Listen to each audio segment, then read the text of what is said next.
B cricket নিউজে সকলকে স্বাগত জানাই। ক্রিকেট সম্পর্কিত সমস্ত খবর জানতে বি ক্রিকেট নিউজ চ্যানেলটি সাবস্ক্রাইব করে নোটিফিকেশন অল করে রাখুন। এই ভিডিওতে জানাবো টি-20 বিশ্বকাপের স্কোয়াডে কোন কোন ক্রিকেটার থাকতে চলেছেন এবং বিসিসিআই কবে টি-20 বিশ্বকাপের জন্য স্কোয়াড ঘোষণা করবে। ভারতীয় ক্রিকেট বোর্ড 30শে এপ্রিল বা 1 মে টি-20 বিশ্বকাপের জন্য স্কোয়াড ঘোষণা করতে পারে।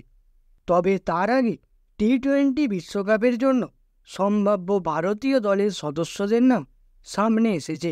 আইসিসির নিয়ম অনুযায়ী 15 জনের দল বেছে নেওয়া যাবে, তবে ভারত 20 জনের একটি স্কোয়াড তৈরি করতে পারে, যেখানে 5 জন ক্রিকেটারকে রাখা হতে পারে স্ট্যান্ড বাই হিসাবে।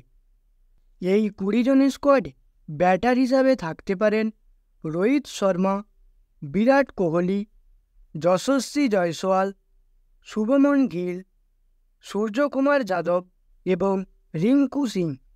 অলরাউন্ডার হিসাবে এই 20 জনের স্কোয়াডে থাকতে চলেছেন হার্দিক পান্ডিয়া, রবীন্দ্র জাদেজা, শিবম দুবে এবং অক্ষর প্যাটেল। উইকেট কিপার হিসাবে থাকতে পারেন ঋষভ পান্ত, কেএল রাহুল এবং সঞ্জু স্যামসন। বোলার হিসাবে এই স্কোয়াডে থাকতে পারেন কুলদীপ যাদব, যজুবেন্দ্র চাহাল, রবি বিষ্ণই, জাসপ্রীত বুমরা, মোহাম্মদ সিরাজ, অর্শদীপ সিং এবং আবেশ খান।